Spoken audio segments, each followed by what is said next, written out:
Bonjour les belles dames, j'espère que vous allez super bien.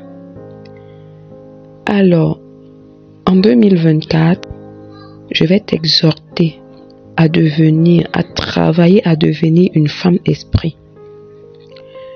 Tu es une femme de valeur, tu n'es pas n'importe qui et Dieu veut t'utiliser tant dans la sphère familiale qu'en dehors. Et pourquoi pas, même sur le plan international. Alors, c'est quoi une femme esprit? C'est une femme qui marche selon l'esprit et non selon la chair. Alors, je vais t'exhorter à élever ton niveau, à élever tes standards. Je te donne ici quelques principes qui t'aideront en 2024 à être une femme qui marche selon l'esprit de Dieu et non selon la chair. Premièrement, la Bible dit dans Proverbes chapitre 13 verset 20, « Qui fréquente les sages deviendra sage. » Mais nous sommes des femmes, alors moi je vais mettre, mais celle qui ferait avec les insensés, qui marche avec les insensés, va au devant du malheur. Dans le premier principe, c'est ne te frotte plus à n'importe qui.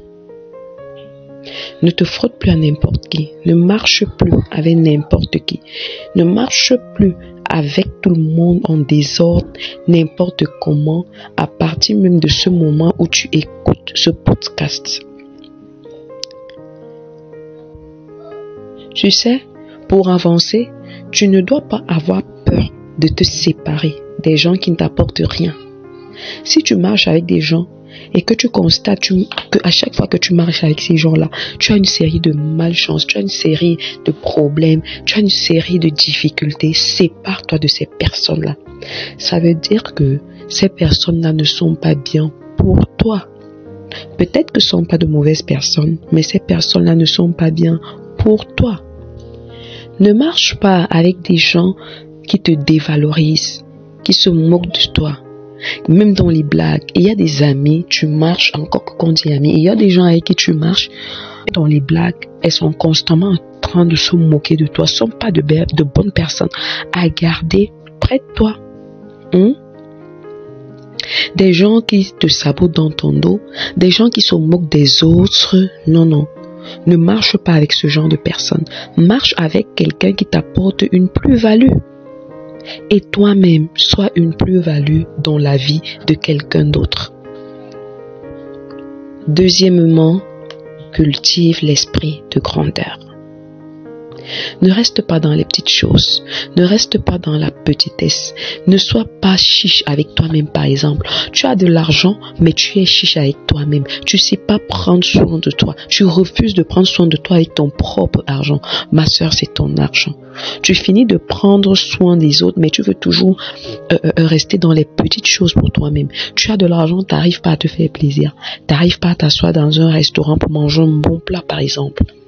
Tu n'arrives pas à te faire plaisir. Tu n'arrives pas à faire des choses qui sont bien pour toi, en fait. Ça nous ramène même vers le premier point. Tu vois, marche avec des gens qui te dépassent en quelque chose. Ça te tirera vers le haut. Tu vois. Si tu veux devenir une grande dame, avec les grands. Marche avec les gens qui te dépassent. Marche avec des gens qui ont de grands projets. Marche avec des gens qui construisent des maisons. Marche avec des gens qui valorisent leur famille, qui valorisent leur foyer. Marche avec les gens qui suivent des enseignements qui les font grandir. Tu vois? Marche avec des femmes qui prient plus que toi. Marche avec des femmes qui ont mieux réussi leur mariage par rapport à toi. Marche avec des femmes qui t'apportent quelque chose. Marche avec des gens qui te dépassent. Tu vois, arrête de rester dans les petites choses. Arrête de rester dans parmi celles-là qui emballent les nourritures dans les cérémonies. C'est petit ça. Arrête de parler de coquilles à longueur de journée. Le coquille, c'est combien? La nourriture, c'est combien? Par le grand projet. Dis, cette année, je m'assois, je voudrais peut-être écrire un livre, je voudrais peut-être ouvrir mon restaurant, je voudrais peut-être commencer à animer une plateforme. Tu vois?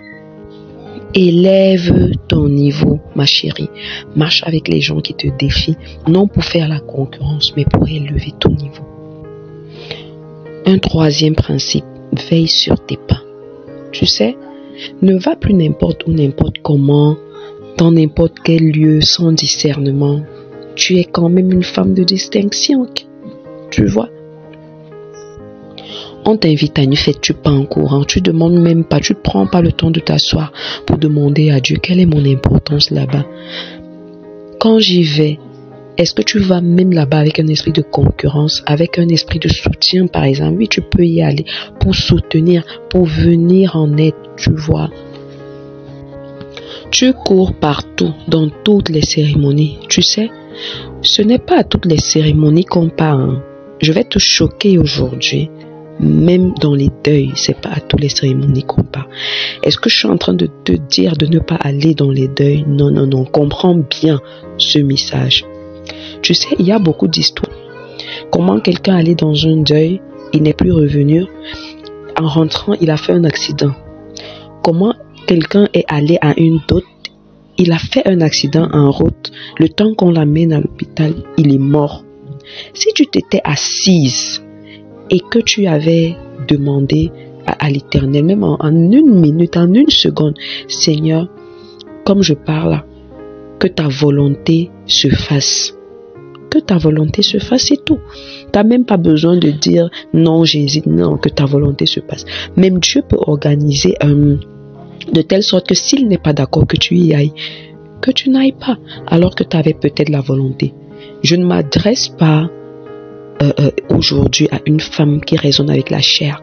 Je m'adresse à une femme qui raisonne avec l'esprit. Je dis l'esprit. Je dis comprends avec l'esprit et non avec la chair.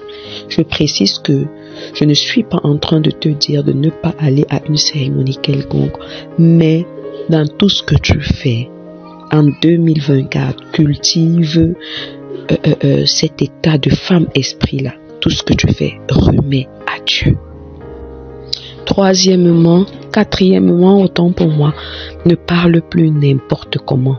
Un troisième principe, ne parle plus n'importe comment. Ouvre un peu ta Bible dans Jacques 3, le verset 11.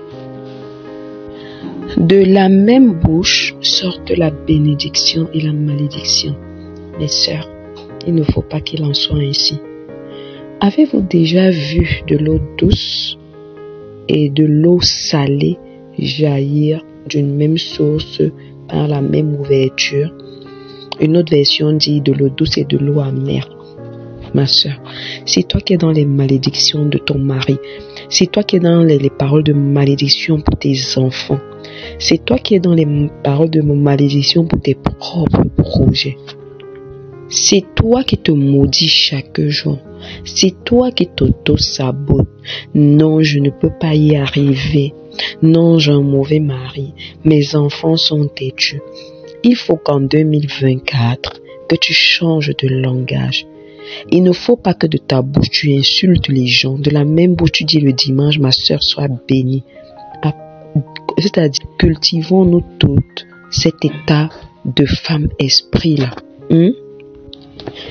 Surveille ta bouche, la qualité de ton langage.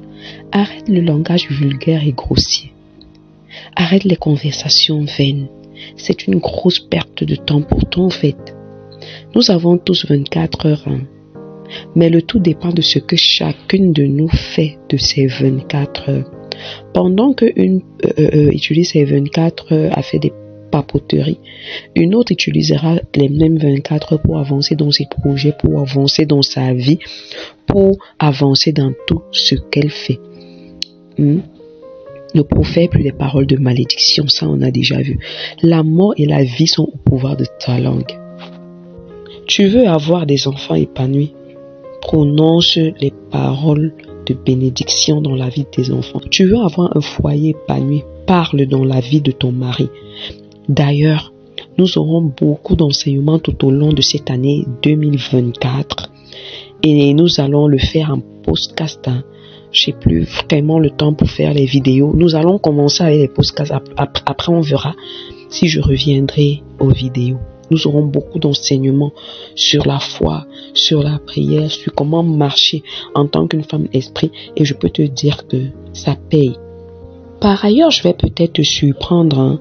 Même les paroles de malédiction que tu sors de ta bouche, c'est un propre poison pour toi en fait. Quand tu vomis le venin, ne pense pas que ça arrive seulement dans la vie des autres. Quand tu es en colère, tu gardes la colère, la rancune, tu emprisonnes les gens dans ton cœur. C'est d'abord toi que ça tue. C'est d'abord toi, tu vois. L'autre continue sa vie, il continue ses projets, il continue d'avoir une vie épanouie, heureuse avec sa famille. Vraiment, les rancunes, les colères, les paroles de malédiction empêche même Dieu de t'amener au level auquel il veut te placer. Apprends à cultiver les paroles de bénédiction. Maintenant, s'il n'y a personne digne de recevoir ces paroles, pas de souci. Ça rentre automatiquement vers toi. C'est pas rien. Aussi vrai que tu envoies les mauvaises paroles vers les gens, ça rentre dans ta vie aussi. Aussi vrai que tu envoies de bonnes paroles dans la vie des gens. Si au contraire, il joue double jeu avec toi. Crois-moi, ces paroles de bénédiction reviendront vers toi. Ça nous conduit vers le 5e principe qui est sois une femme de prière. Tu sais, si tu as tendance à te fâcher aussi rapidement, aussi facilement et que de mauvaises paroles sortent de ta bouche, ça veut dire que c'est ce que tu nourris dans ton cœur. Eh oui, la parole de Dieu ne nous ment pas. Elle dit que c'est de l'abondance du cœur que la bouche parle. Et une chose qui va beaucoup t'aider, c'est la prière, à travailler ton état d'esprit. La Bible dit quelque part que je souhaite, l'Éternel te dit qu'il souhaite que tu prospères comme prospère l'état de ton âme. Ton âme prospère à quelle vitesse, quelle mesure, de quel côté, du bon ou du mauvais. Tu vois, sois une femme de prière. Tout ce que tu peux vouloir, moi je peux t'assurer que c'est dans la prière. Dieu va te révéler de petites choses. Tu seras très sensible. Quand tu vas commencer à prier et être sensible à l'Esprit de Dieu, ta vie sera, je voulais dire plus facile, j'ai envie de dire en anglais, on dit easy. Ça veut dire que même tu verras des difficultés arriver devant toi. Dieu t'aura déjà averti. Faites l'expérience. Dieu t'aura déjà parlé. Dieu t'aura déjà préparé, même face à certaines difficultés. Il te dira déjà, il t'aura déjà dit comment poser le pied, place-toi ici et autres, tu vois. Sois sensible à l'Esprit de Dieu, peu importe l'heure. Sois celle-là qui est à la brèche pour sa famille. Sois à la brèche pour ta famille. Tu vois? Sois tellement sensible, même dans la façon d'éduquer les enfants. Tu vois, parfois tu resteras comme ça, l'enfant fait une bêtise. Le temps que tu veux te lever pour taper l'enfant, si tu es sensible à Dieu, si tu es déjà dans une intimité profonde avec Dieu, il y a des moments où tu entendras comment la voix, l'Esprit de Dieu va te dire, ne tape pas cet enfant, fais comme ça, agis comme ça, mets le pied ici. Même pour ton mari, c'est de même pour tes projets, c'est de même pour tout ce que tu fais. Et je t'assure que ta vie sera plus easy. J'ai envie d'utiliser easy, tu vois. Ça veut dire que tu paniques pas, même quand il y a des choses qui arrivent. Et des heures de prière. Je dis pas qu'il faut pas prier à n'importe quel moment, mais il faut avoir des heures de prière. Durant cette année 2024 aussi, je vous donnerai un enseignement sur les heures de prière. Il y a des heures, on les appelle des heures stratégiques de prière. Tu vois, les portes de prière en fait. Donc, durant cette année, je vais vous donner un enseignement dessus. Et respecte les heures de prière, les rendez-vous que toi-même tu donnes à Dieu et tu me diras. Une autre chose dans la prière, intègre l'intercession dans ta vie. Pendant que tu cries pour les besoins des autres, Dieu s'occupe de tes besoins à toi. Il y a des gens qui sont dans une situation autour de toi. Il y a des gens qui sont dans certaines situations autour de toi. Dieu n'attend que ton intercession. Et crois-moi, quand tu vas apprendre à intercéder, intercéder veut dire prier pour quelqu'un d'autre, tu vois. Tu verras que Dieu s'occupera de certaines choses dans ta vie pour lesquelles tu n'auras plus besoin de prier. Fais l'expérience. Là-dessus aussi, nous aurons un enseignement dessus au cours de cette année, si Dieu le veut. Le 6e principe, ça nous a conduit au 6e principe. Réponds aux besoins de Dieu. Ésaïe chapitre 6 verset 8 dit: J'entendis alors la voix du Seigneur demander: Qui vais-je envoyer? Qui sera notre porte-parole? Moi, répondis-je, tu peux m'envoyer. Une autre version dit: Me voici, envoie-moi. Sois celle-là sur qui l'Éternel peut compter cette année 2024. Il y en a parmi nous ici, parce que je ne vais pas mettre vous, y compris moi, qui refusent l'appel de Dieu. Il t'appelle peut-être à être une forme d'influence. Quand je dis positive, hein, pas les influenceuses, vraiment non. Il t'appelle à être influente dans un moment, dans un domaine en fait précis de la vie. Et tu dis à Dieu: non, je veux pas. Il t'amène peut-être à prêcher l'évangile, tu veux pas. Il t'amène même à ouvrir un restaurant, peut-être. C'est Dieu qui t'appelle là. Mais tu veux pas. Tu sais pas ce que tu rates là. Tu sais pas là où Dieu veut t'amener à partir de ce restaurant qui te demande d'ouvrir. Tu vois, tu estimes que non, tu es trop grande pour ça. Tu estimes que non, quoi, je vais vendre. Je suis trop grande pour ça quand même. Non. Réponds aux besoins de Dieu. Tu sais pas pourquoi Dieu t'amène ou t'appelle là où il est en train de t'appeler là. Peut-être c'est de là que déclenchera ton miracle. Sois une oreille attentive. Sois une épaule sur laquelle quelqu'un peut venir pleurer. Sois une personne qui a la main tendue vers une autre. Sois celle-là qui donne des conseils au moment opportun. Et ça, il n'y a que Dieu qui peut te rendre sensible et qui peut te rendre prompte à obéir. Tu vois, et ceci peut sauver une vie plus qu'une vie même, je t'assure. Ce n'est pas seulement en se plaçant à l'église en prêchant. Dieu a déposé des dons en toi que tu dois déployer. Ton don peut simplement être écouter les gens. Ton don peut simplement être celle-là qui met de la bonne humeur, de l'ambiance. Quand je dis de l'ambiance, de la bonne humeur quelque part. À travers cette bonne humeur-là, les gens viendront en masse vers toi. Et pourquoi ne pas utiliser ce don-là à bon escient, tu vois, pour créer peut-être une activité commerciale, pour prêcher l'évangile, pour être une oreille attentive, une main tendue, tu vois. Le 7e et le dernier principe, c'est cherche la connaissance. Même la Bible nous parle de la connaissance. Proverbe chapitre 19, le verset 2a. Le manque de science n'est bon pour personne. Une autre version dit le manque de connaissance n'est bon pour personne. Prends la connaissance dans la Bible, dans les livres, suis les informations, les journaux. Sois une femme qui peut aussi débattre des sujets intellectuels, pas seulement des sujets de la Bible. Laisse les telenovelas, laisse les chaînes de Congossa qui parlent de la vie des gens à longueur de journée, ma chérie. Tu es une dame de valeur. Aspire à être une grande dame. Je vais m'arrêter là.